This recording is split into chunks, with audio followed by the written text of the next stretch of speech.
Hey guys, tonight we're tracing the cool, smooth curve of a porcelain bowl so quiet, so still, that it somehow echoes across 1,000 years. You're standing in a dim room surrounded by shelves that bow under the weight of ancient ceramics. Dust motes drift lazily in the air, and the smell is part library, part rain. You hold a small celadon dish in both hands, shallow translucent, just the faintest shade of blue-green like a puddle catching moonlight. It doesn't sing, it doesn't shine, it just sits there, modest, serene, like it knows something about stillness that you don't. The clay is cool against your fingertips, the glaze is soft, almost waxy. It's not showy, not screaming for attention like a gold-inlaid goblet or some Roman amphora full of drama. This dish is whispering, and somehow that whisper has been enough to make emperors swoon, poets wax poetic, and scholars bankrupt themselves trying to own it. Of course, you probably won't survive this story. Not because it's dangerous, but because it's so quietly boring, your brain may gently shut itself off somewhere around the 8th type of glaze, which honestly is exactly the point. So before you get comfortable, take a moment to like the video and subscribe, but only if you genuinely enjoy what I do here. And let me know in the comments where you're watching from and what time it is, because we're about to take a slow, sleepy walk through the elegance of understatement, starting with a bowl that could outcharm a jade bracelet, if jade bracelets ever knew how to keep quiet.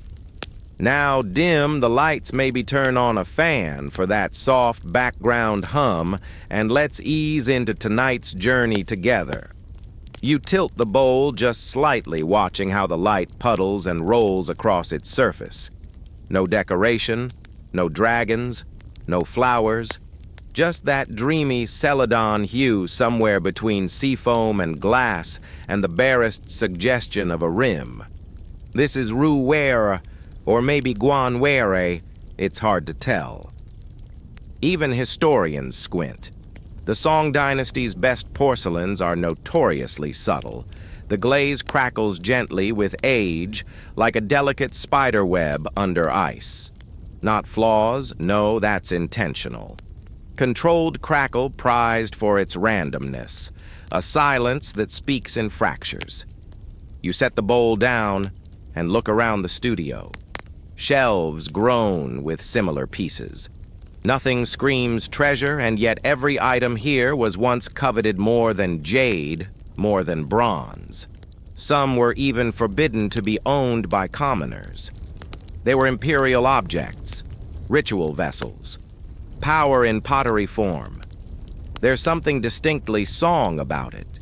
The dynasty itself, 960 to 1279, was many things: bureaucratically obsessed, artistically refined, and allergic to unnecessary drama, at least aesthetically. These were the people who said, what if a tea bowl could feel like a single breath, and the result, a quiet porcelain revolution?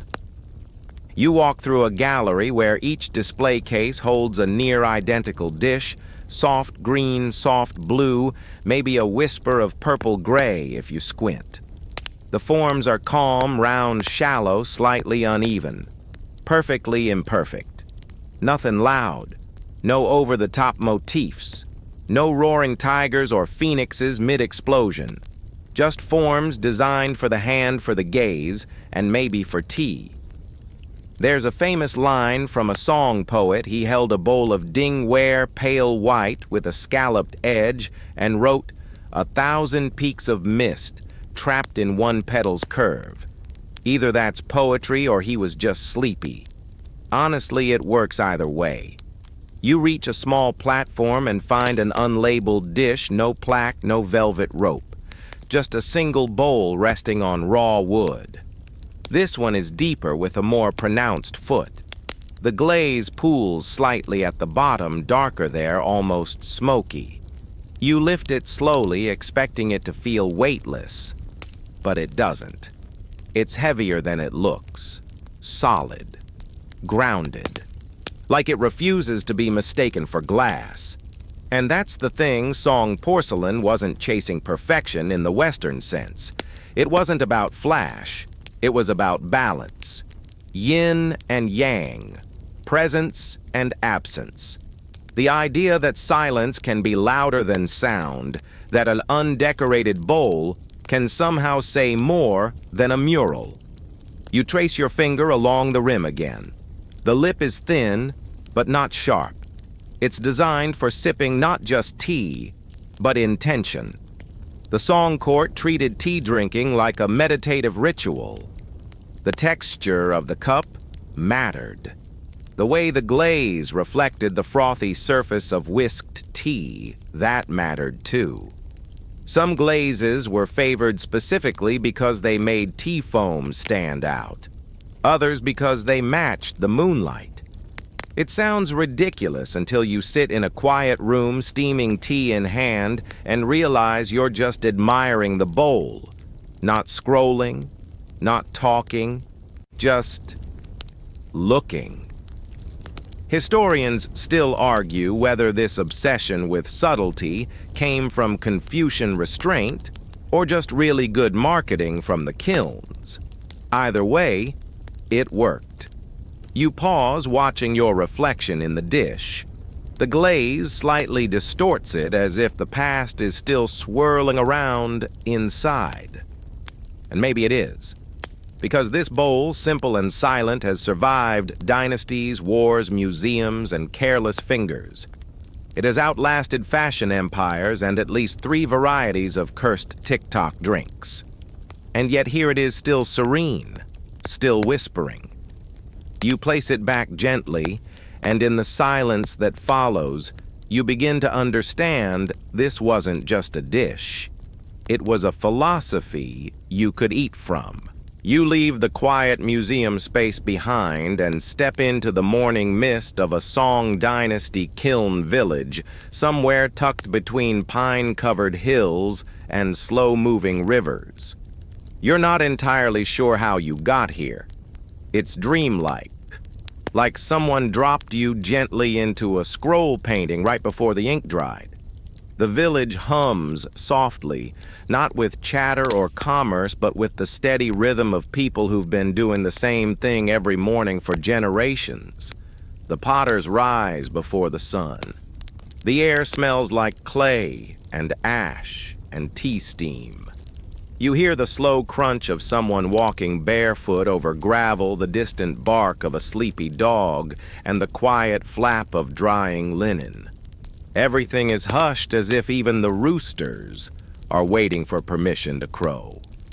You follow a narrow path between tiled rooftops to a kiln compound, a cluster of low wooden structures surrounding an enormous earthen mound. This is the dragon kiln, long, sloping, and faintly steaming like a creature napping under moss. A boy is sweeping ash away from a side vent. He glances up and gives you the briefest nod, the kind that says, "We're working, but you can watch." You do. Potters move in and out of a clay mixing hut, shoulders white with dust. One kneels beside a barrel, stirring water into powdered porcelain stone, carefully, methodically, as if any wrong swirl might offend the clay. Historians still argue whether the recipes used in this village came directly from the imperial court or evolved locally through trial error and stubborn experimentation. Either way, the result is the same. This place knows things you don't. Inside a cool, shadowed room, you crouch beside an older man grinding something with a stone pestle. He doesn't speak, just offers you a small lump of wet clay to feel for yourself. It's surprisingly elastic, like memory foam made by monks. The mixture here, at least for the revered Ru ware, is based on a rare porcelain stone found only in this region. Some say it was dug at dawn from spots where dew hadn't yet dried. Others claim it only sang when processed under moonlight. You wouldn't be surprised if both were true. The song Dynasty had a talent for turning natural processes into poetry. The man gestures to a low bench. You sit. He throws a fresh lump of clay onto a simple wooden wheel, not a foot-pedaled one, just a turntable. With practiced calm, he begins to center it. No theatrics, just pressure, breath, and spin. As he shapes the lump into a bowl, you notice his hands are barely moving. The clay responds to the slightest suggestion, more a dance than a technique. The rim rises evenly. The walls thin. A flick of the thumb and there's a foot forming beneath it. The entire bowl appears in less time than it takes you to tie your shoes. He lifts it with a wire and places it on a plank where it joins a neat row of damp, pale cousins. Some wide and shallow, others tall and slender. All quiet. You trail after a pair of assistants who carry these raw bowls into a drying shed. The air inside is warm, slightly sour. Shelves line the walls, each holding works-in-progress greenware, still soft enough to dent with a fingertip, but strong enough to balance in a breeze. One young woman brushes a dry bowl with slip the watery coating that will help the glaze adhere. Her strokes are light even. You can tell she's done this 1,000 times and probably will another 1,000. She hums softly. You don't recognize the tune, but it fits. Outside, smoke curls from the kiln's lower vents. Someone fans the fire with a hand bellows. The flame inside is invisible, but you can feel its presence. It crackles softly like it's thinking. The dragon kiln is long, sometimes up to 60 feet, and built into the slope of a hill. Chambers run uphill like a spine. The lowest gets the fiercest flame, the highest, softer heat. Each bowl is loaded into a sagger, a clay container that protects it from soot and ash during firing. Think of them as little bunk beds for ceramics, each one cradling its quiet occupant through a storm of transformation. A potter gestures for you to help load one. You carry the sagger up a narrow ramp, its weight surprisingly grounding. The bowl inside is unglazed, pale, fragile. You set it into the chamber. It doesn't look like much, just dirt and possibility, and yet in a few hours or days, depending on the firing, it could become the kind of object emperors whisper about. Fire in these kilns isn't a tool, it's a partner, an opinionated one. Temperatures inside can swing wildly, draft paths, shift ash deposits itself where it pleases. No two firings are the same. That's why even bowls from the same batch may differ, some greenish, others bluish, some crackled like frozen lakes, others smooth as jade. Historians still debate how much of this variation was planned and how much was accidental genius. The potters never say. They just keep feeding the fire. You rest on a warm stone outside the kiln, watching the first light of morning pierce the mist. The whole village glows golden now. Somewhere behind you, someone sneezes, then curses softly in what you think might be kiln worker slang. You smile. The bowls are inside now, sealed, sleeping, transforming. And so are you, just a little. You wake to the sound of water. Not crashing waves or dramatic rainfall, just the steady splash of a ladle filling a basin. Somewhere nearby, a brush scratches against stone. Morning in the kiln village has begun again, and with it the quiet choreography of clay. You shuffle into the workyard, yawning like a human teapot. The air smells of steam and pine smoke. The breeze lifts a few curls of ash that settle into your sleeves like sleepy confetti. The old potter from yesterday waves you over. This time he's sitting beside 3 large wooden tubs. He pulls a cloth away from the nearest one and dips his hands into the mixture. This is where the whispering starts, not literal voices, but the texture, the memory, the feel of the raw material itself. You kneel beside him, plunging your fingers into the cool, silky slurry. It's not just mud, it's memory. Riverbed dust, crushed feldspar, and mystery. The potter pinches some between his fingers, nods, then tosses it aside with a grunt, too coarse. He gestures to the second tub. This one has been sieved finer twice, filtered through horsehair cloth, then left to settle overnight. You try again. Smooth, thick, almost gelatinous. He nods. This is the one. You watch as he scoops a lump out and presses it onto a slab of slate. He kneads it, slowly, folding and pressing like bread dough, but sacred. This is pugging, a fancy word for getting the air out and making the clay listen. Historians still argue whether song artisans deliberately blended different regional clays to alter color and firing results, or if they simply used what was local. In this village, though, the clay seems to choose them. It's fussy, predictable only when respected. Nearby, a younger potter is preparing glaze. You watch him crush chunks of celadon glaze stone with a heavy pestle, adding water drop by drop. It looks exhausting, like trying to convince granite to become a smoothie. He stirs the resulting grayish liquid with a bamboo whisk and pours it through yet another cloth, this time silk. The glaze itself is deceptively boring. Pale, milky, dull when wet. But once fired, that's when it becomes magic.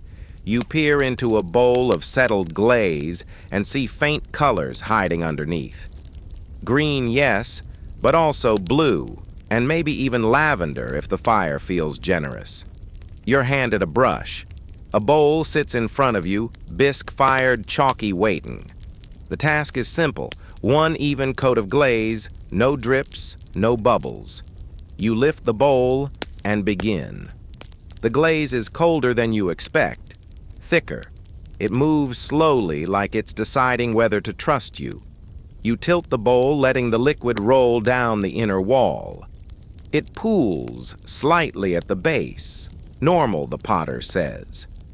They call that effect jade pooling, and some buyers love it. Others send the piece back. No pressure. The potter takes your bowl, inspects it for uneven spots, and places it on a drying rack. It will sit for hours or maybe a full day, depending on the weather. Moisture lingers in the foot of the bowl, and that's where mistakes tend to happen. Cracks, glaze crawling, or worst of all, a kiln fart. That's not the technical term, but it should be. You take a break in the shade, sipping tea from a rough-fired mug. Not porcelain, just functional earthenware. But even this has a kind of charm. A glaze bubble here, a thumbprint there. In this village, imperfection isn't failure. It's evidence. You overhear 2 potters quietly debating the ratio of ash to silica in the glaze formula. One swears by pine ash. The other insists that elm creates a gentler green. They never raise their voices. They just smolder slightly. Somewhere behind you, the kiln exhales. Not loudly, just a soft breath of heat and carbon. The fire's still going. It's been burning for over 24 hours now, fed in shifts. A potter checks the stoke chamber through a spy hole. The glow inside is fierce, over 1200 degrees Celsius. You lean in, shielding your face. It's like peeking into the center of the sun's daydream. He marks something on a wax tablet. Temperature's close. Maybe 2 more hours. Maybe 3. You wander back to the glaze room, where rows of newly dipped bowls rest like sleepy moons. Some glazes are smooth and opaque. Others streak slightly. A few have already begun to show early signs of micro-cracking intentional. That's called crazing, and it's a whole aesthetic on its own. Historians still debate whether these crackle patterns were accidents turned fashion statements or if they were carefully engineered from the start. Some say they were meant to evoke ice or ancient silk or cloud maps. Others say it was just a byproduct of too much silica and not enough patience. You run your fingers across a dried piece, feeling the tiny fault lines beneath the glaze. Not deep enough to break, just enough to catch the light. You think about how something can be stronger because of its fractures. The potter reappears with a fresh lump of clay. He slaps it on the wheel and spins it lazily as if daring it to wobble. He gestures for you to try. You do. Badly. Your first attempt collapses in on itself like a sad jellyfish. The potter chuckles. You try again. This time the walls rise wobbly thick but standing. You smooth the rim, flatten the base, and sit back. It's ugly, glorious, real. He takes it gently, presses a fingerprint into the base, and sets it aside. Maybe it's not a failure after all. The fire is awake now. You stand at the base of the dragon kiln, toes warm from radiant heat as smoke drifts upward in lazy ribbons. The entire hill seems to exhale. There's no roaring, no dramatic crackle, just a steady pulsing presence like a large animal sleeping with one eye open. The potters move with quiet precision. They don't speak unless necessary. The kiln is listening and no one wants to disturb its mood. You notice how they nod to each other instead of talking, how even footsteps are softened with practiced care.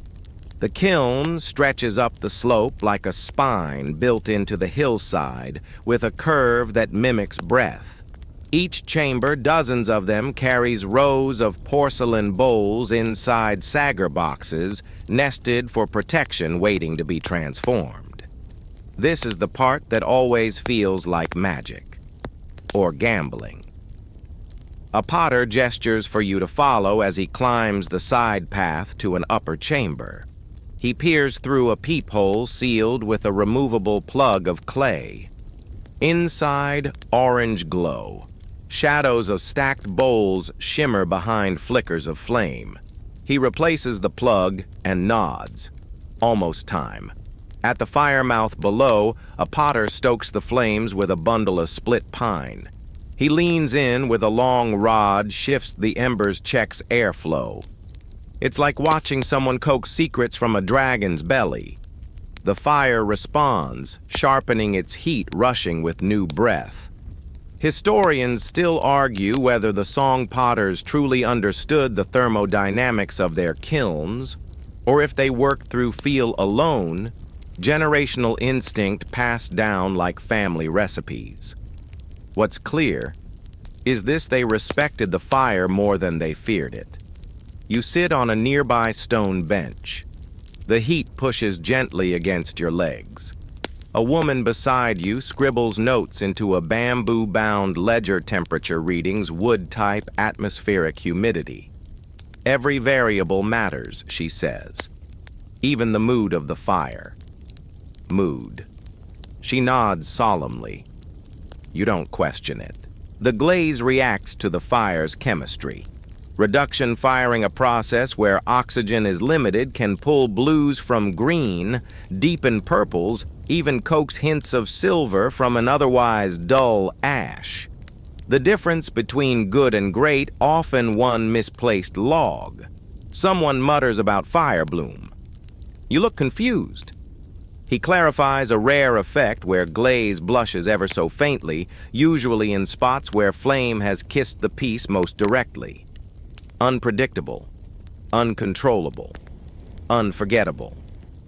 You close your eyes for a moment, letting the warmth creep into your bones. Behind your eyelids, you imagine the bowls inside, glazes beginning to melt, softening into glassy skins.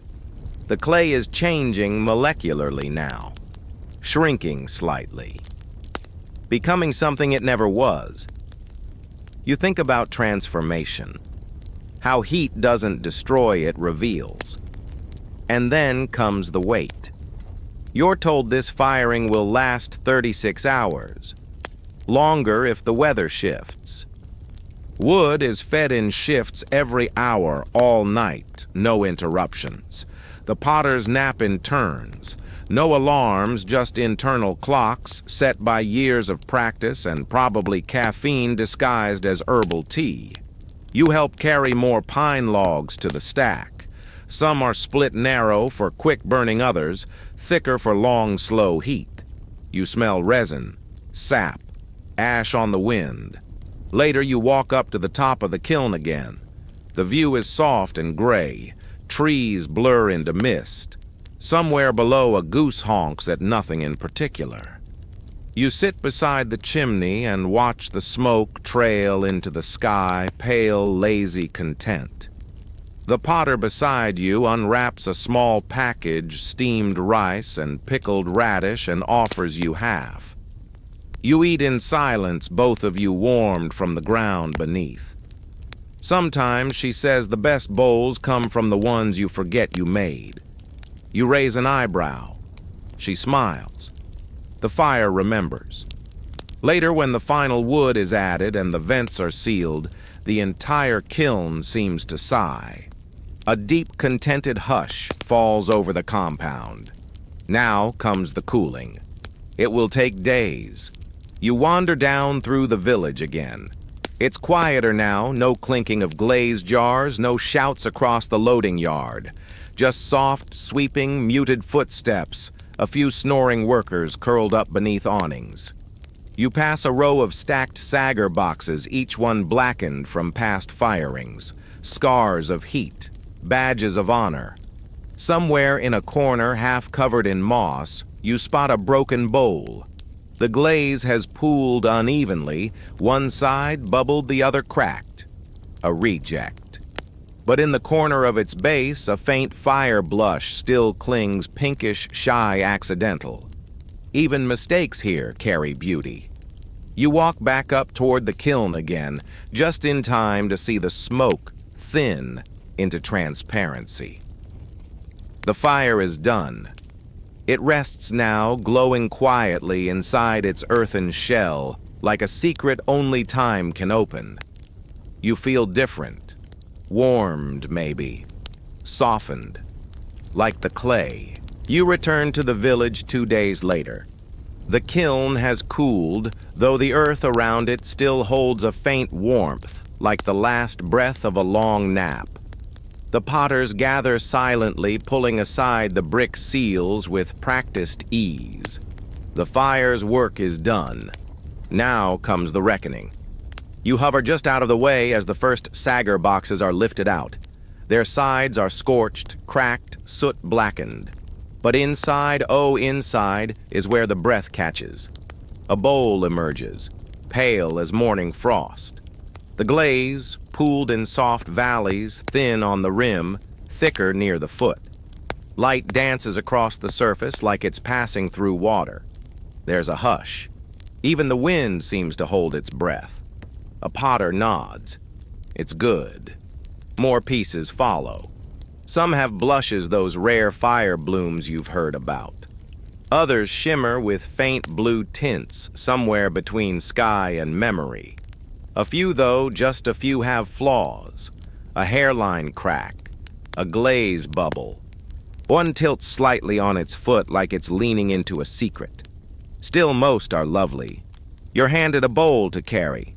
Warm, still faintly. You turn it gently in your hands. There are no markings, no signature. But the weight, the color, the feel it whispers of quiet perfection. These pieces won't stay here long. The best bowls are destined for the palace. You join a potter walking toward a low administrative building, walls papered in lists, shelves filled with scrolls, a man inside hunched over a bamboo brush. He barely glances up as bowls are placed before him one by one. This is the official inspector, a scholar official with tired eyes and fingers ink-stained from both writing and, oddly enough, tea. He picks up a bowl, turns it over, taps it with a fingernail. Ting. He nods. Good resonance. He holds another up to the light, measures the curve with a lacquered tool, frowns slightly, sets it aside. You lean in and whisper, "What's wrong with that one?" He raises an eyebrow, a hair too thick. It fails to whisper, fails to whisper. You bite your lip to keep from laughing, not because it's ridiculous, but because it's perfect. In the song court, subtlety was everything. Art wasn't supposed to shout. It was supposed to hover just at the edge of awareness. The best bowl wasn't the brightest, it was the one that lingered in the mind after it left your hand. The inspector makes a few brush strokes on a tag, ties it to the foot of the chosen bowl. That one will go to the palace. Maybe the emperor himself will sip from it during tea ceremony. Maybe it'll rest untouched in a red lacquer cabinet. Or maybe, most likely, it'll vanish into one of the countless treasure stores only accessed during festivals or bureaucratic inventory crises. Historians still argue whether the Song Emperor Huizong himself picked out glaze styles or merely approved the catalog. But legend says he once spent 3 days choosing between two nearly identical bowls, both perfect, one with a fraction more jade tone. He chose the other. You walk now with the cart of accepted pieces headed for the shipping compound. The cart creaks slightly. The road is paved with soft-packed dirt and crushed pine needles. You pass under an arched gate where 2 guards stand idly sipping broth from wooden cups. One squints at your cargo and mutters, "Handle with care, or the Emperor's eunuch will handle you." The potter beside you chuckles. He's joking, he says. Mostly. Inside the warehouse, more officials wait robes, ledgers, seals. Everything is weighed, counted, recorded. One bowl is even turned away for being too emotionally assertive. You don't ask. From here, the bowls will travel by river barge to the capital. Dozens at a time, cushioned in straw, packed into lacquered crates. Some will end up in palace kitchens, others in temples, a few in diplomatic gift bundles bound for foreign courts. You help load the first crate. The bowls don't clink. They're wrapped tight, each nestled like an egg in a private dream. Later, you sit with the inspector. He brews tea Longjing pale and nutty and pours it into a plain Celadon bowl. You sip. It's warmer than expected, smoother. The glaze shimmers under the liquid, catching stray sunlight like a shallow pond. "See?" he says softly. "Even the tea calms down in a bowl like this." You nod. He leans back. "There are louder wares," he says, "from the Tang Dynasty. Flashier things, bright reds, gold dragons, but those don't last. They exhaust the eye. Song porcelain, it invites you back. You finish your tea." He pours more, then sets the pot aside and pulls out a fresh scroll. On it, sketches of bowl profiles, notes about glaze ratios, poetic metaphors that make no technical sense but feel absolutely right. Like mist over frozen jade. Like the pause between bird calls. Like moonlight refusing to explain itself. You ask, "Do you really believe bowls can carry meaning?" He smiles, tracing the curve of one sketch with his fingertip. "Of course not," he says. "They don't carry meaning. They make space for it." You sit in silence. And maybe the bowl really does whisper. You find yourself back in the same workroom, though now the bowls are gone, and what remains is the memory of glaze and smoke. The shelves are bare. The air holds the faintest scent of wood ash and damp clay. Outside, a gentle rain begins to fall soft and rhythmic, like the world is trying not to wake anyone. A potter joins you on the bench. He carries a single bowl wrapped in a faded silk cloth. Slowly, reverently, he unfolds it. Celadon. That unmistakable hue, neither fully green nor blue. It's the color of a quiet pond at dusk or jade glimpsed through fog. The surface gleams faintly, but not like glass. More like skin. Alive. Breathing. This, the potter says, is what the court called Qingxi blue-green porcelain. Celadon, as you say now. But for us, it was always more about feeling than naming. You nod, even though you're still mildly distracted by the fact that this bowl seems to glow from within. He runs a finger along its rim. In the song Dynasty, he continues. This was the glaze of poetry, of elegance, of emptiness. You raise an eyebrow. Emptiness. He gestures at the bowl. Look at it. No decoration, no characters, no dragons or phoenixes. Just form, just tone. It lets you be. He pauses, or disappear. And now that he's said it, you see it. Celadon doesn't ask for attention. It absorbs it.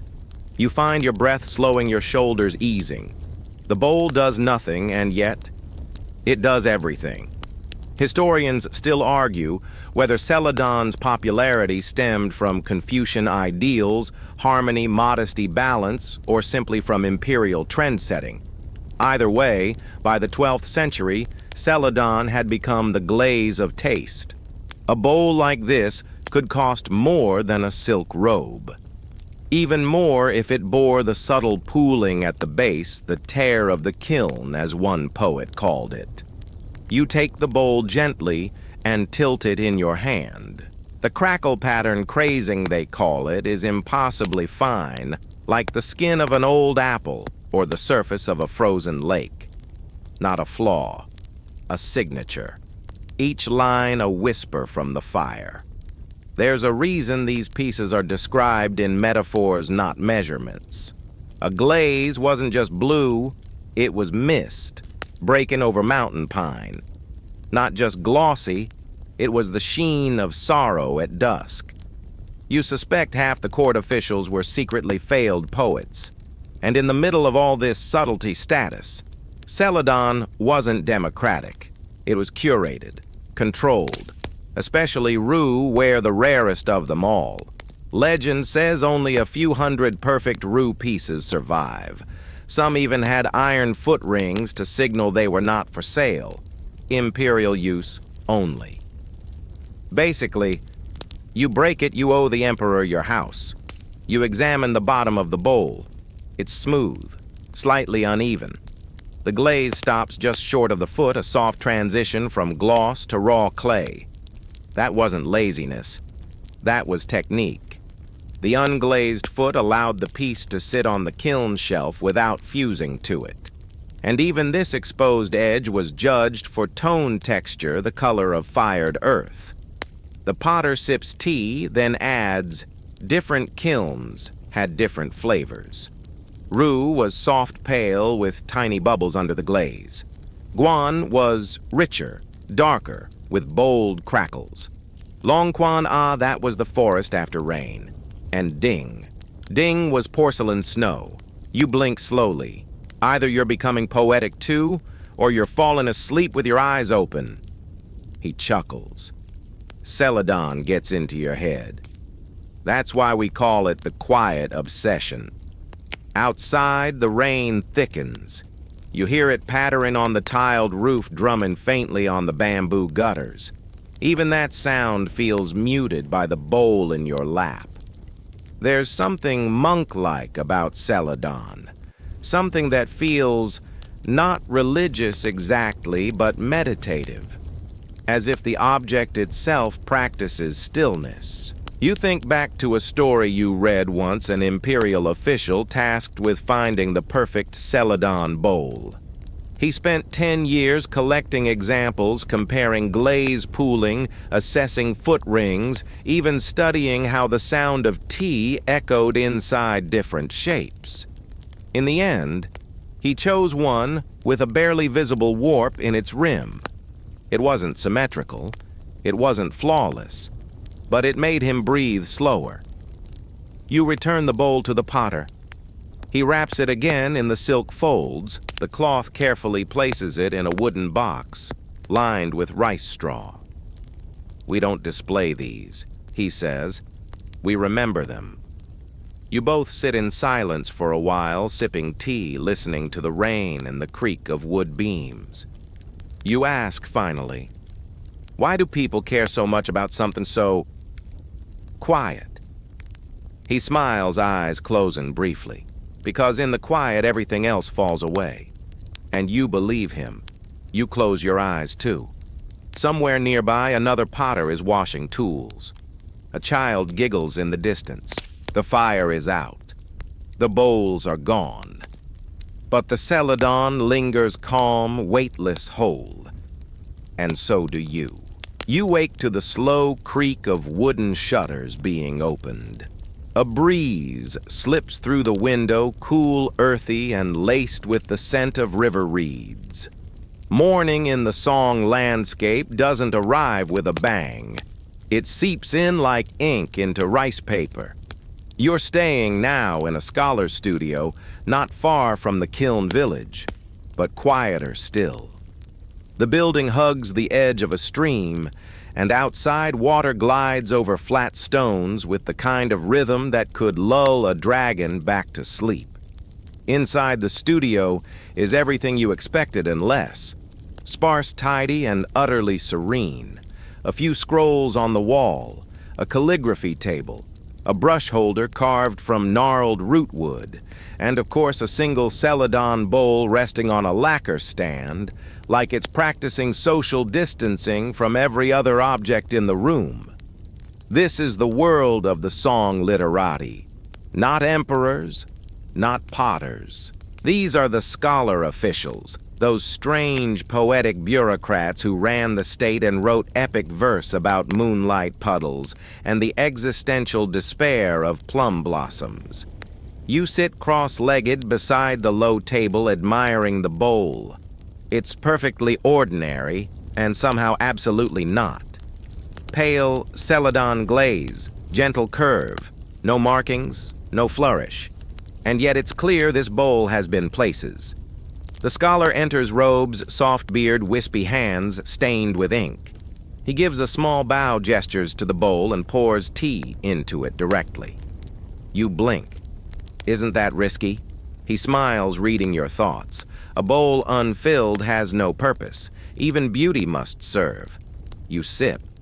And for a moment, the bowl disappears. Not literally, it's still in your hands, but your focus is fully on the tea, the taste, the heat, the shape of the moment. That was the literati goal all along. Historians still debate whether celadon was revered more for its aesthetics or its role in cultivating the inner life of the scholar. But to the song elite, that distinction was irrelevant. Form was philosophy. You learn quickly that these bowls weren't kept behind glass. They were used carefully, reverently, but regularly. For tea, for rinsing brushes, for floating flower petals during spring poetry sessions. The scholar explains, every object should carry both weight and air. It should know stillness and utility. You nod, like that makes perfect sense even though you're still mildly baffled by a spoon he has that looks like a duck. He hands you a brush. "Copy this," he says, pointing to a poem painted on a scroll. You begin tracing the characters and immediately your hand cramps. The ink is too thick, the brush too floppy, the paper too absorbent. You feel like you're trying to write a love letter with a raccoon's tail dipped in syrup. He doesn't laugh. He just adjusts your grip. Less force, more breath. You try again, Slower this time. The brush glides, the character unfolds. It's not perfect, but it lives. He pours more tea. You see, he says, Celadon is not for impressing. It's for remembering. It teaches you to sit longer, look deeper, and say less. You look again at the bowl. There's a small irregularity in the rim, a faint dimple, not a crack. Just a soft dip like the potter sighed as he finished it. And somehow that makes you love it more. You ask why he chose that one, when surely he could have picked a more perfect example. He shrugs. It matched the tone of my life. You sit together listening to the stream, each of you holding a bowl as the wind slips through bamboo screens and stirs the scent of old paper and pine. Later, he shows you his collection. Not vast, not ornate. Just a dozen bowls each nestled in its own cloth, wrap each accompanied by a tiny scroll of notes. Not about value, not provenance, about feeling. One reads, "This bowl softened the bitterness of tea after Father's funeral. Another crackled glaze reminded me of frost on my sister's window. And your favorite, I drank wine from this bowl the day I failed the imperial exam and realized I felt free." You help him return them to their shelves, carefully, reverently. Each bowl seems to hum in its silence, not singing but present, patient. You stay for hours. You talk about kiln shapes, weather patterns, the philosophy of bowl feet, and the emotional temperature of pale green.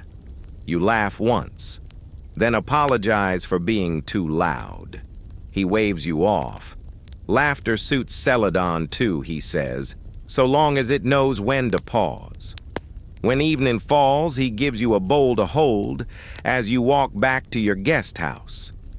It's not fancy, not famous, just kind. You cradle it as though it's filled with light. And as the sky darkens and the first stars appear above the willows, you understand prestige isn't about gold or opulence. It's about what lingers long after the fire has cooled. You wake to a quiet you didn't know existed. The kind of quiet that sinks into your bones and stretches time out like silk. Outside, the stream continues its slow journey, carrying reflections of pine branches and drifting petals. The Celadon bowl you carried last night sits beside your bed, catching morning light like a secret.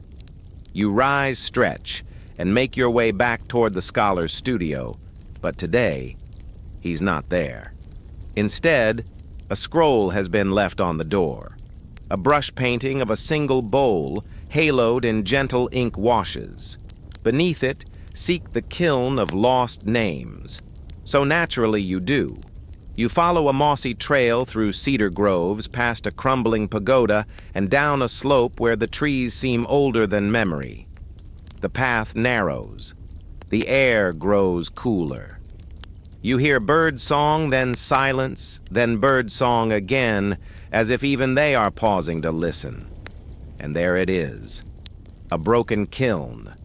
Overgrown with ivy, its bricks chipped its firing tunnel, long collapsed. But there's no mistaking the shape, a dragon kiln, long since quieted, now sleeping under roots and shadow.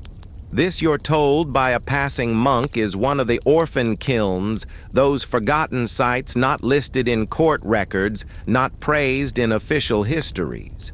Yet somehow their bowls still surface in collections and temples, in dusty cabinets and buried tombs. Historians still argue whether these kilns were operated by rogue potters, court rejects, or simply artisans who preferred anonymity.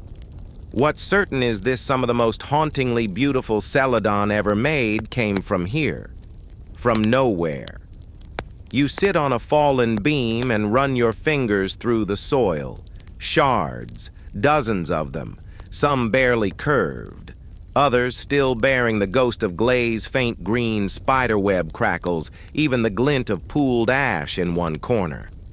You pick up a fragment no bigger than your palm. Its edge is worn smooth, but the curve tells a story. Thin walls, confident shaping. This wasn't beginner work. You turn it over, and for a moment you think you see a fingerprint. Not yours. The potter's maybe. You let your thumb rest against it, and suddenly you're holding not just clay, but time. You imagine a potter sitting where you sit now hundreds of years ago, kneading the same clay, watching the same clouds drift overhead, thinking the same anxious thoughts before a firing will it hold? Will it crack? Will the fire be kind? You hear laughter in the trees, real or imagined, you're not sure, and you rise to explore further. The kiln's firing chamber is half collapsed, filled with pine needles and rustling lizards. But the space still holds memory. You see a few sagger lids stacked neatly under a beam. Dusty chipped, but undeniably there. Who cleaned up before they left? Why did they leave? No one knows.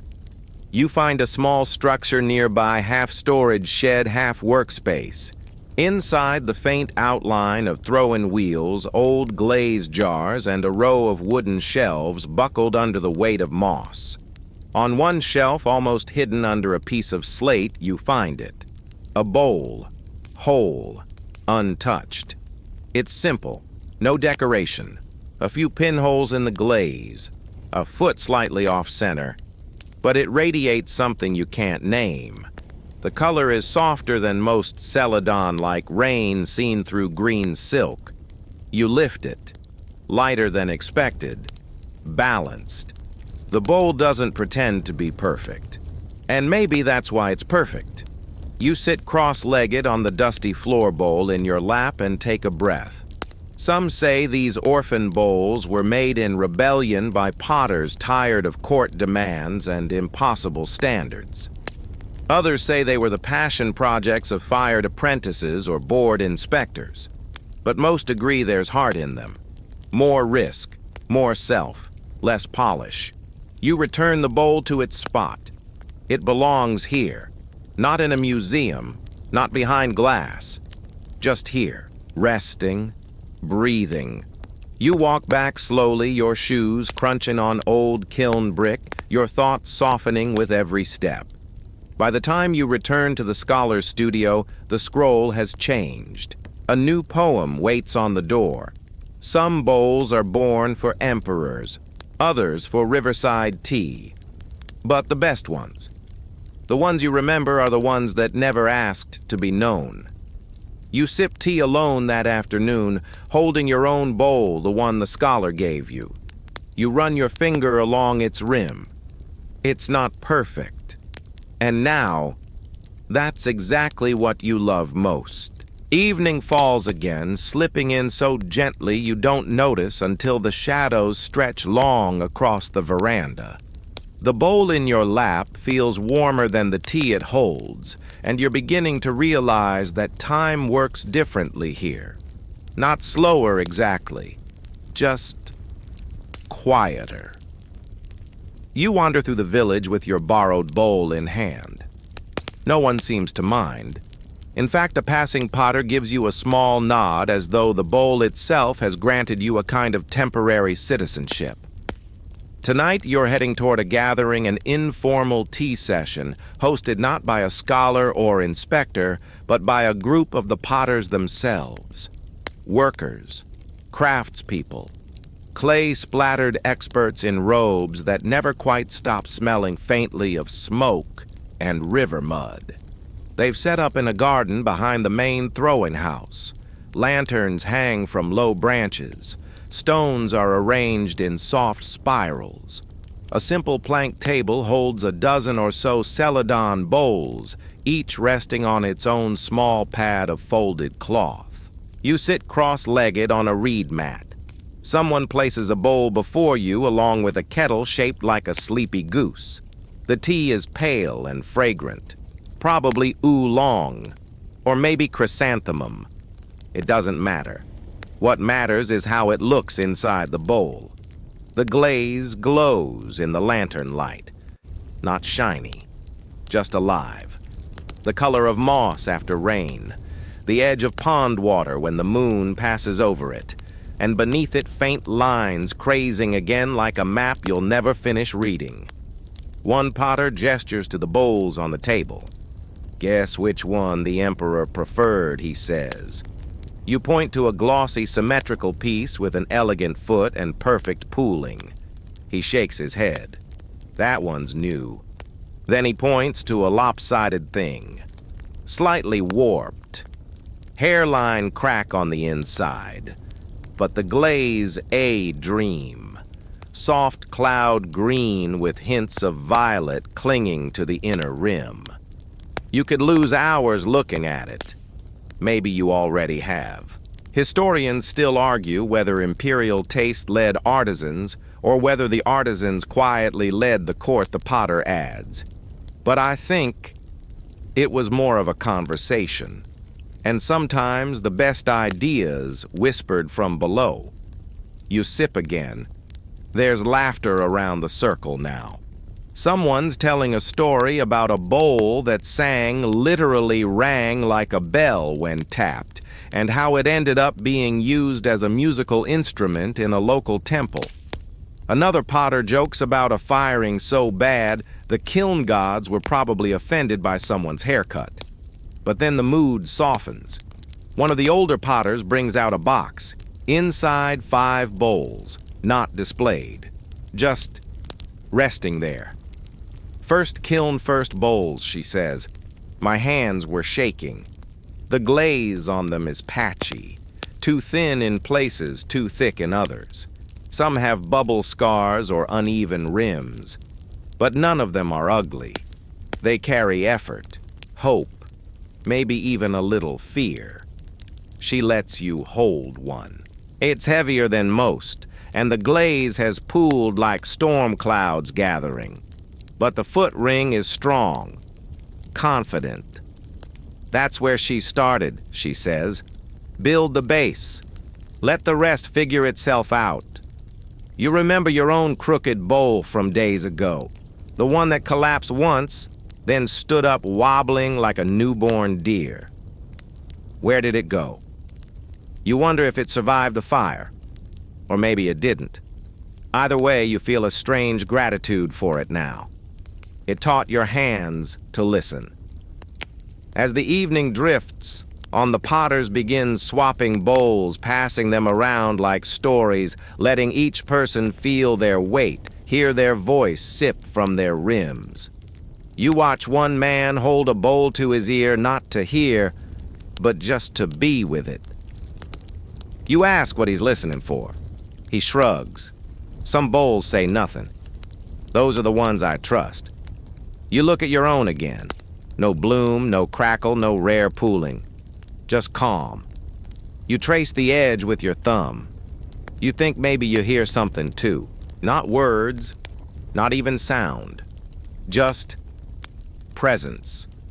Later, as the gathering winds down, a young apprentice asks if a bowl can be too humble. If the lack of decoration or brilliance ever crosses into forgettable, the answer comes from the oldest potter in the group. Maybe she says, but there's a difference between quiet and absent. A good bowl whispers. A great one listens back. You carry those words with you as you walk home. The bowl is still warm in your hands, and maybe it's listening to the wind, to your footsteps, to the night folding gently over the village, like a glaze settling into shape. You wake with the bowl beside your bed again, only this time something's different. There's condensation on its rim. A single drop of water clings to the curve like a tear that forgot to fall. Light from the window casts a perfect oval of reflection inside, and for a moment you stare at it the way you'd study the sky. Then you remember today you're heading to the archives, Not a scroll room or palace library, no, the other kind. The unofficial one. A place where the stories live that never made it onto silk or bamboo.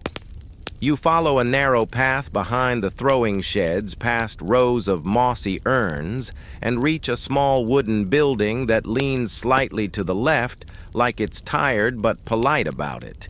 Inside, bowls, hundreds of them, lined on shelves, stacked in crates, scattered across tables, some broken, others whole.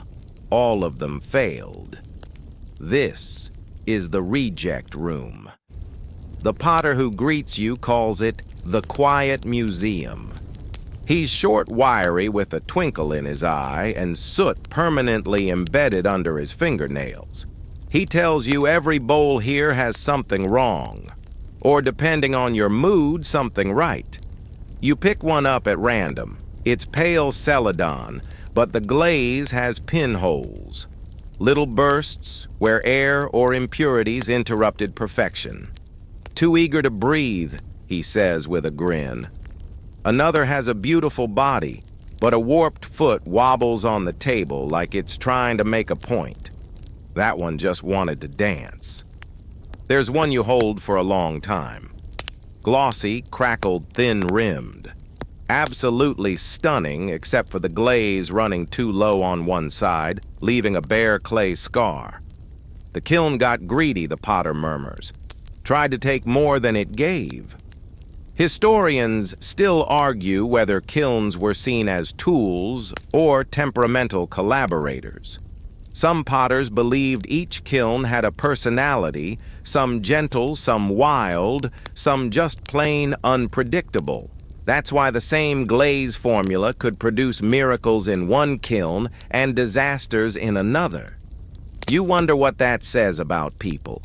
The potter shows you his favorite shelf, the near misses.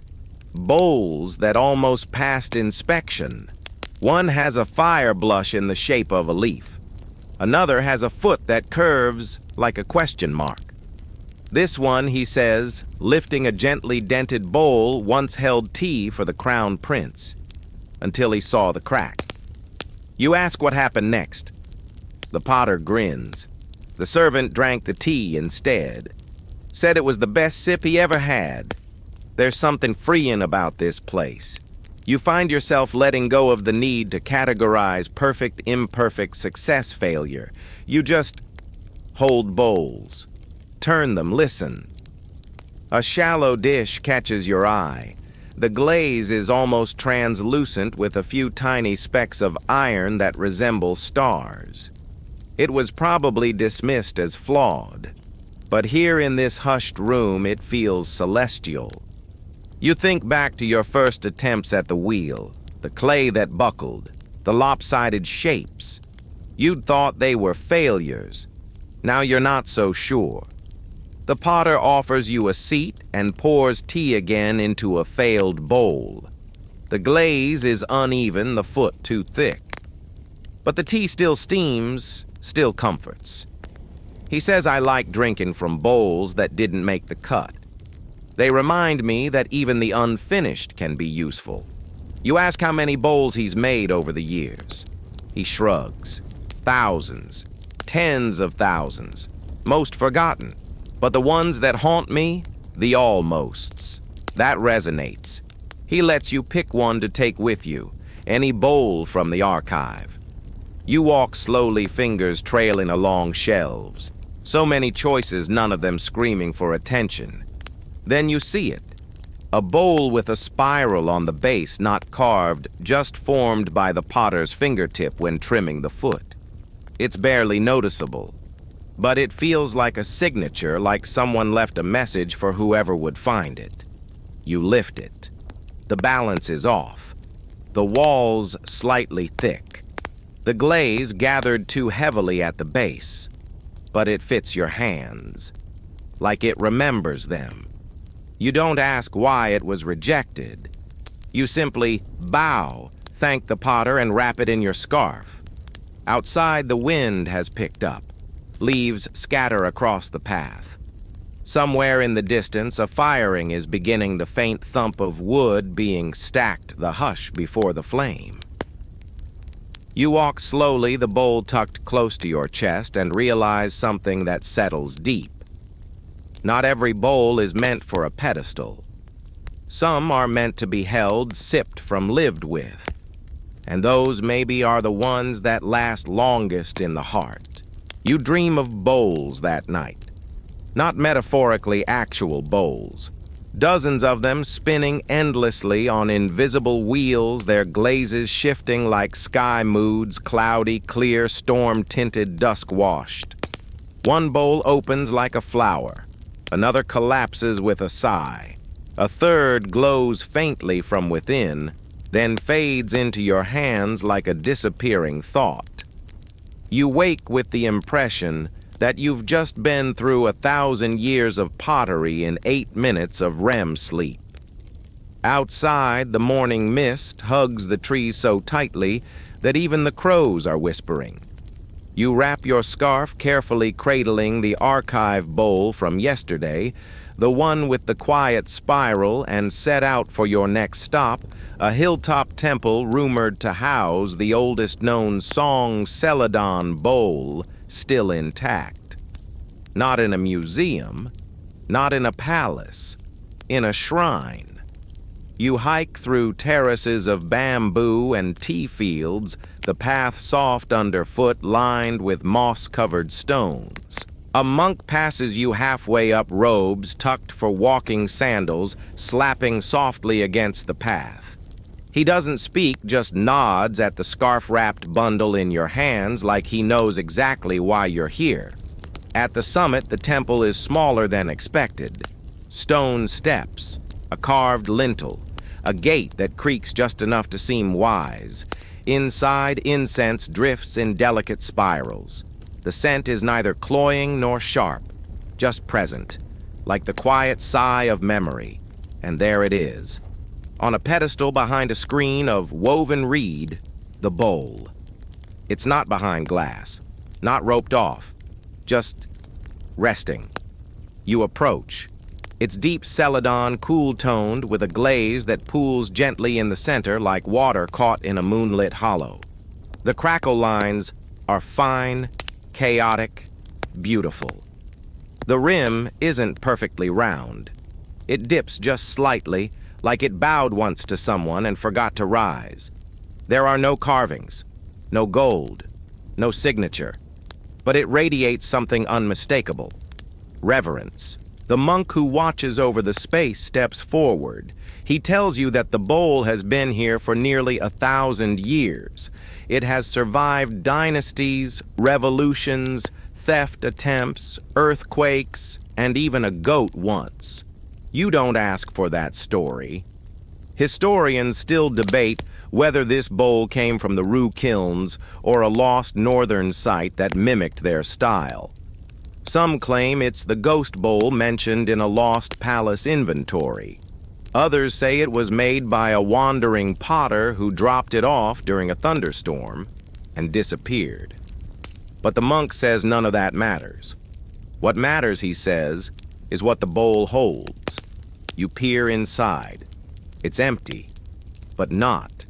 You see a reflection of your own face, then the ceiling beams, then nothing but the soft green that seems to go on forever. He explains that the monks used to float candles in the bowl during the winter solstice. Just one flame, just one night. To remind themselves that light, even small, is held best by stillness. You think of your own life, the noise, the need to chase things that sparkle or impress or confirm your worth. And suddenly this quiet, imperfect bowl feels heavier than gold. You ask if people still bring offerings to it. Only one kind, he says, and hands you a scroll. It's blank. You look at him puzzled. He smiles. Write your thanks. You kneel beside a low table, unwrap your brush, and hesitate. What do you thank a bowl for? For surviving. For being beautiful without asking. For teaching you that silence is not absence. You write slowly. Your characters wobble, but you don't care. When you're done, you fold the scroll and place it in the offering box. The monk bows. You bow back. Then, because it feels right, you unwrap your own bowl, the archive piece, and place it gently beside the ancient one. Not permanently, just for a moment. A quiet communion. Two imperfect shapes. Two glazes that breathed different fires. But somehow, speaking the same language. You sit with them both as the incense curls and the shadows shift and a crow calls once outside, low and soft. And in that moment, nothing else exists. Just the bowls. Just you. Just this. You carry the bowl back down the hill, slow and careful, as if returning from a conversation that rewrote the contours of your mind. The wind through the trees whispers like someone leafing through ancient scrolls. The temple fades behind you, but that moment, bowl beside bowl, the old and the forgotten, clings to your memory like glaze to clay. By the time you reach the village, the sun has begun to tilt westward, gilding the rooftops in soft gold. And waiting at your doorstep, a note. No name. Just a charcoal sketch of two crossed brushes and an arrow pointing east. You smile. Apparently, your next invitation has arrived. You follow the direction through the winding alleys past sleeping cats and out to a smaller workshop nestled under the slope of a flowering hillside. The scent of osmanthus blossoms drifts in the breeze honeyed ephemeral. Inside, silence. But not empty silence. You step into a room full of painters, porcelain decorators, the ones who came after the bowl. If the potters were poets of form, these were the illustrators of mood. They dealt in outlines, motifs, and metaphors, their brushes thinner than toothpicks, their ink made from soot and oil, their patience, probably trained by watching grass grow for hours. You watch one artist apply a single hairline swirl onto a small celadon cup. It takes her 2 minutes to lift the brush angle and let the bristles whisper onto the surface. And the result, a ripple so soft, it could have been made by wind over tea. One man explains that during the Song Dynasty decoration was minimal but meaningful. Celadon bowls rarely featured detailed illustrations. Instead, they carried incised or carved designs, peonies, lotus petals, fish, just beneath the glaze barely visible unless the light caught them just right. Decoration in celadon, he says, wasn't meant to be seen. It was meant to be noticed. You examine a series of bowls lined up on a low shelf. One has a dragon so faint you don't spot it until you tilt the glaze under the window. Another shows a pair of cranes hidden under layers of pooling blue-green. You wonder how many of these were made as private messages symbols between potter and patron, visible only to those who knew how to look. Historians still argue whether the minimalism of Song Celadon was purely aesthetic or rooted in philosophical ideals, Taoist simplicity, Buddhist detachment, Confucian harmony. But here in this studio it feels less like doctrine and more like instinct. You're handed a brush, not to paint, to trace. You run the soft bristles over a finished bowl. It's like blind reading, letting your fingers and wrist remember what your eyes might miss. The design is of plum blossoms falling. So faint, they're almost imagined. One of the artists leans in. We decorate like we're whispering to the future. You ask if any bowls were ever signed. Rarely someone says, but sometimes a symbol. A single stroke under the foot, just enough to say, I was here. You're shown a bowl with a hidden mark inside the foot ring, a crescent carved so subtly it could be mistaken for a crack. The artist who made it called it his secret moon. He claimed it helped the bowl stay grounded. Probably nonsense, the artist chuckles. But charming nonsense. You sip tea from one of the finished bowls, barely adorned, just a faint swirl of fern leaves around the inner rim. The tea reflects the pattern, amplifying it, distorting it. It looks like the leaves are drifting across the surface. You watch them long enough that you forget you're supposed to be drinking. That's the thing about song-era celadon. It resists being used quickly. It demands gently, always gently, that you slow down, that you notice, not just the bowl, but the moment. One artist tells you the story of a scholar who once gifted a celadon cup to a rival, not as a peace offering, but as a test. If he noticed the carved bamboo beneath the glaze, I would forgive him, the scholar wrote. If he drank too quickly, we were never friends. You look again at the bowl in your hands. You've barely sipped, and somehow, that feels like the truest compliment. By dusk, the studio glows amber. The decorators have packed up, washing their brushes and humming songs passed down from kiln to kiln. You help them clean, rinsing glaze palettes, folding cloths, sweeping fragments into a jar marked Lucky Chips. Before you leave, someone gives you a bowl, not to keep, just to borrow. It's simple, like all the best ones. A shallow dish with a faint, incised ring of mountain peaks, visible only at certain angles, like a secret known only to dusk. You carry it carefully through the village, the wind playing with your sleeves, the bowl catching bits of falling light. Back in your room, you place it beside your archive bowl. 2 songs, same key, different verses. You sit for a long while, letting your eyes unfocus, your thoughts settle. And then you see it. Not a crack, not a flaw, but a pattern, one that wasn't there before. Just a whisper in the glaze, like someone added it while you blinked. You lean closer and smile. You wake to bird song, soft as brush strokes. The 2 bowls beside your pillow seem to have grown quieter in the night, if that's even possible. As if they've spent the dark hours deep in conversation, now resting with the satisfied silence of old friends. Today you've been invited to something different. Not a workshop, not a kiln or temple, a market. The Song Dynasty is not all serene tea rooms and mossy corners after all.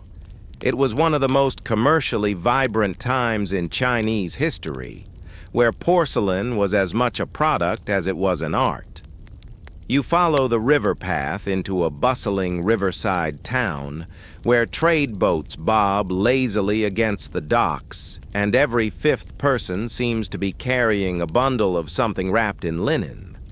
Silk, tea, spices, and of course porcelain.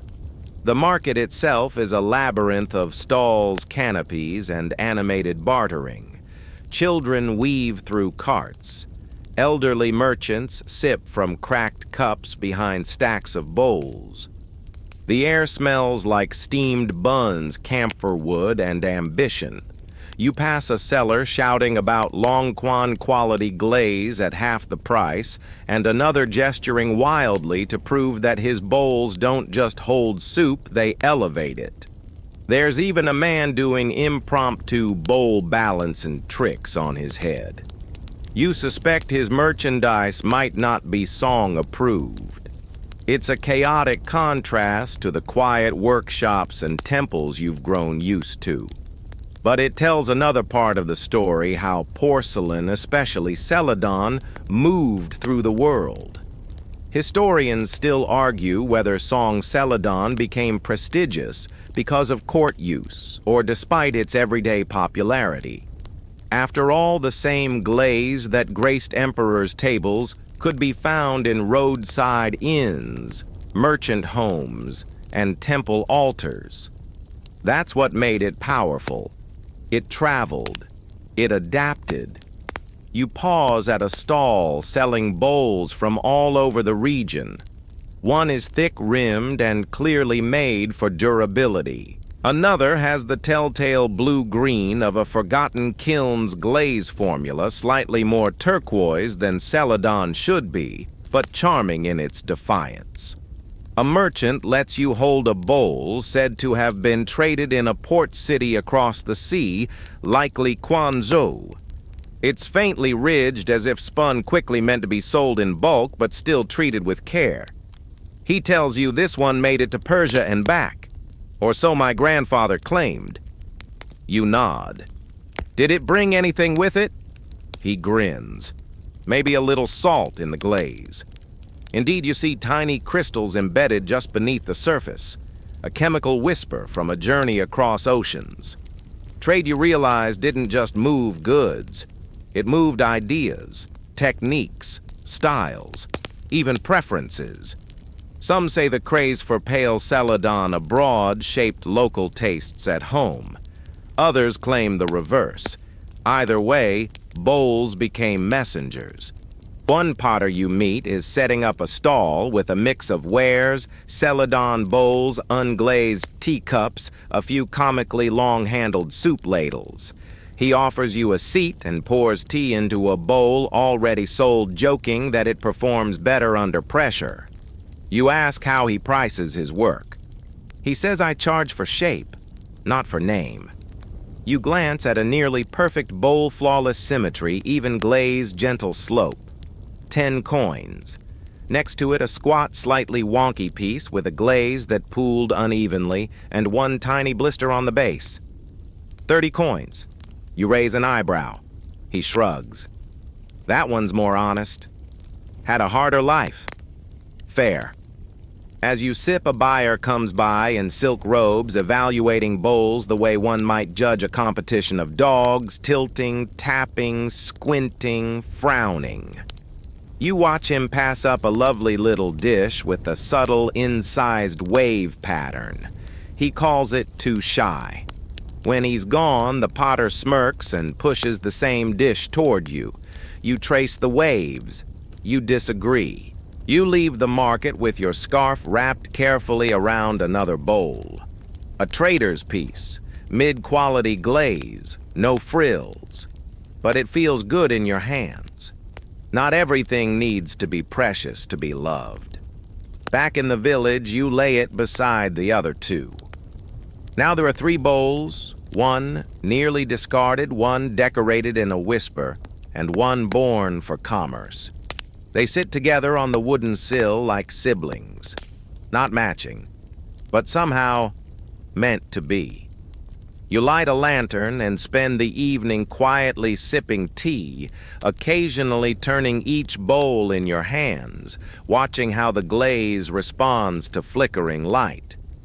And you think about the paths each might have taken, where they were meant to go, who they were meant to serve, the hands they almost met, and the odd twist of fate that brought them here to you. For now. The next morning arrived dressed in gray. Not stormy, just quiet. A misty sort of calm that softens every outline as if the world's been gently sanded down overnight. The bowls on your windowsill are slightly beaded with dew. Even they seem to be breathing slower. Today is your last full day in the village. You sit for a long while with your tea tracing the foot rings of each bowl, feeling the subtle differences in pressure the thumbprints left like echoes. Each one tells a story you now recognize not in words, but in curves and weight in glaze that deepens like memory. You're invited to the kiln one final time, not to make, to watch. The big firing, a real one, not the practice kind. This is the culmination of weeks of work, thousands of pieces, everyone carefully inspected, glazed, stacked, and blessed. The dragon kiln snakes up the hill like a sleeping beast. It's already been half-fed, piled high with dry pine and bundles of straw. The loading has taken days. Everything inside is sealed with bricks and clay, slip the entrances closed tight like eyes before a dream. You arrive just as the fire begins. A single flame, then two, then it grows. It doesn't roar. It moves. You feel it before you see it, fully heat, pressing through the soles of your shoes, whispering against your clothes, pulling your thoughts into rhythm. Potters gather in silence, some with tools, some with water, some with nothing but the steady patience of those who've done this 1,000 times. The kiln breathes. You stand beside it, palms forward, watching the fire trace its way through the chambers. It's alive. You understand now why they give it names, why they treat it like a co-worker or a god or a fickle friend. Historians still argue whether dragon kilns were designed purely for function or partly for ritual. But standing here, you know it's both. It has to be. No one treats a brick tunnel like this unless they believe something sacred is hiding in the ash. Someone hands you a pine branch. You hesitate, then feed it to the flame. It vanishes with a sigh. The heat deepens. Colors shift in the firelight. Even the smoke smells different now, earthier. Sharper, like it remembers forests from 1,000 years ago. As the hours pass, the kiln team works in near silence. Occasionally, someone adjusts a vent. Another adds more fuel. One man listens to the crackle of the fire like it's music, nodding gently to himself. They don't check clocks. They check color. A narrow peephole near the center of the kiln reveals a glowing orange world. The potter beside you peers in and murmurs, "Still too young." Eventually, late into the afternoon, the tone changes. The fire evens out. The body of the kiln glows like the inside of a gem. The smoke rises steady. The air hums. Now comes the final push. The reduction phase, someone says. They adjust the airflow, feeding in less oxygen. The fire shifts again, darker, thicker, as if it's remembering how to sleep. You're told this is the stage where Celadon finds its voice, where the glaze deepens, softens, takes on that legendary jade-like tone.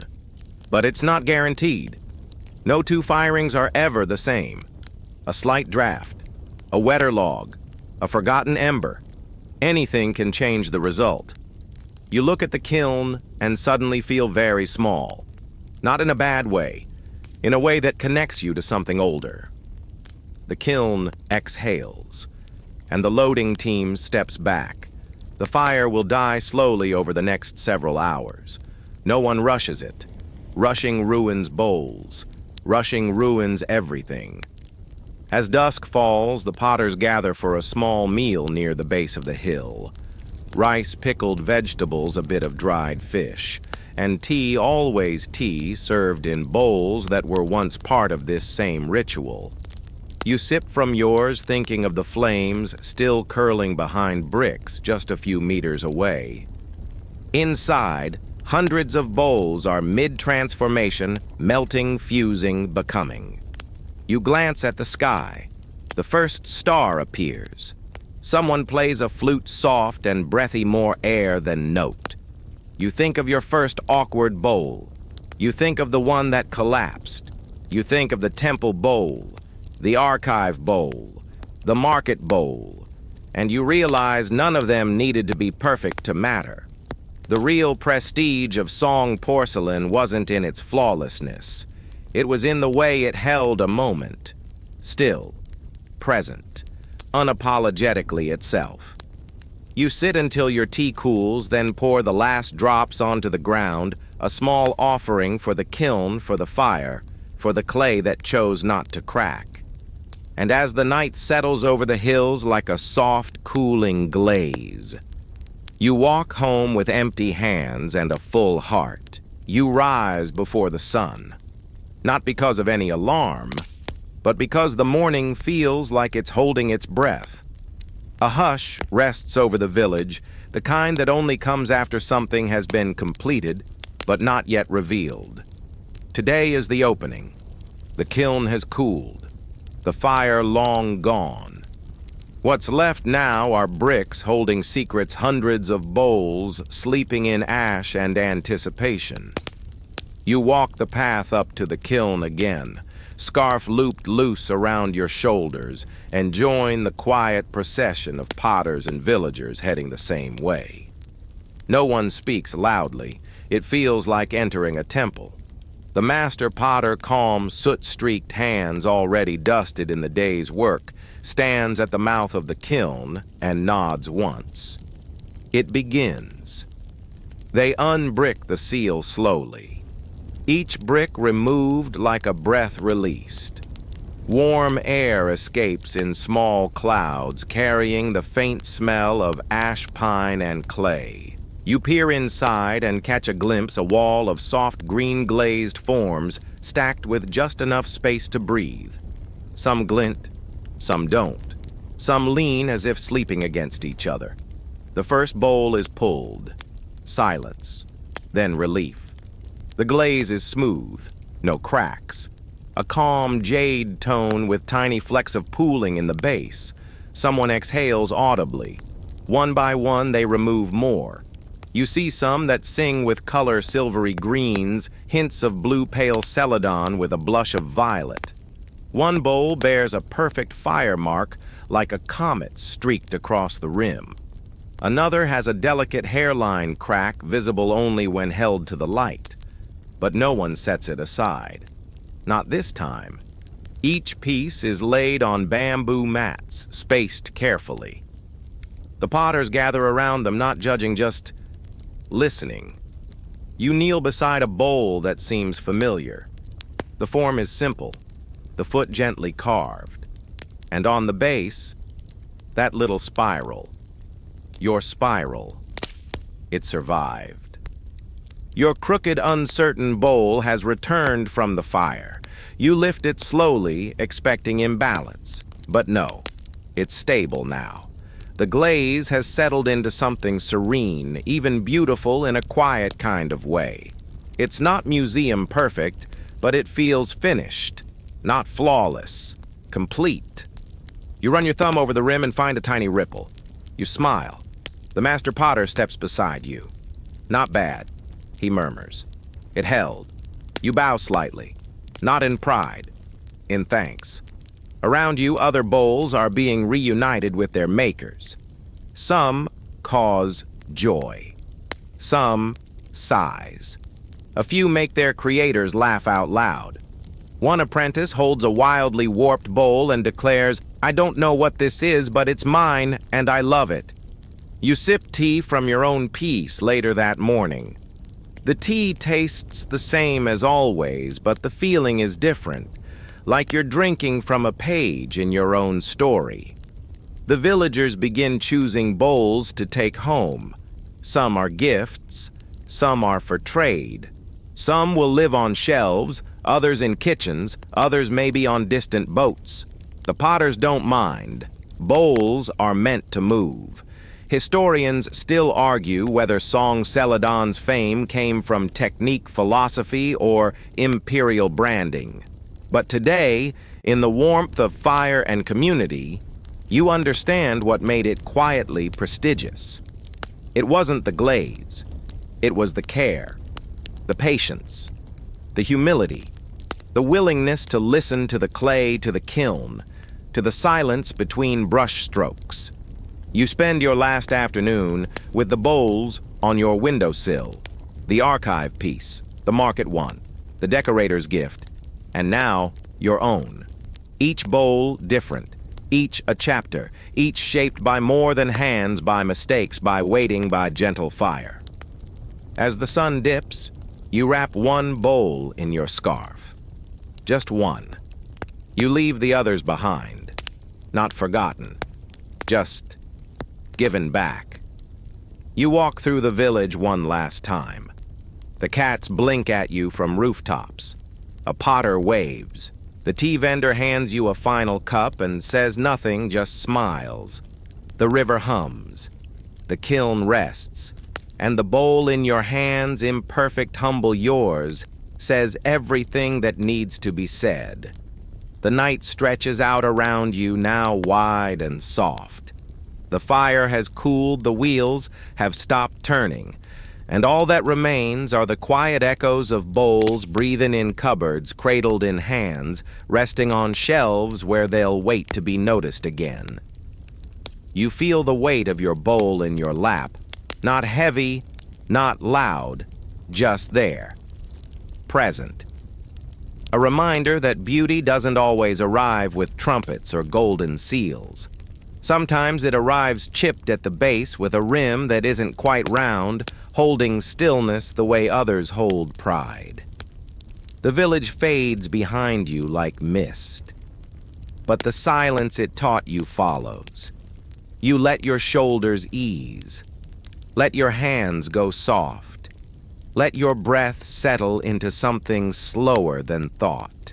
And if your mind is still spinning like the first bowl on your first wheel, know this: it's okay to wobble, to pool in odd places, to cool unevenly. Even the most treasured celadon started as mess.